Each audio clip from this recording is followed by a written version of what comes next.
Un pulcino di pinguino reale di 9 mesi può già essere più grande di suo padre, ma per evitare che altri pinguini cerchino di portarlo via, il papà deve tenerlo d'occhio in ogni momento. Anche il pulcino rimane sempre vicino al suo papà. Dopotutto, un cucciolo così grande e soffice può facilmente far ingelosire qualche pinguino single nei paraggi.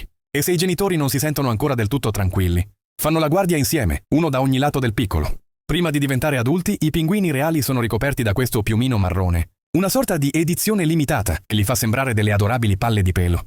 Ma questo piumino non è impermeabile, quindi quando un pulcino esagera con il gioco e torna a casa completamente ricoperto di fango, i genitori fanno persino fatica a riconoscerlo. Anche se è enorme, il pulcino non può sopravvivere da solo, finché non ha completato la muta. Per questo dipende dai genitori quasi per tutto. Ovunque vadano, lui li segue come un bambino ben educato, spaventato all'idea di perderli di vista.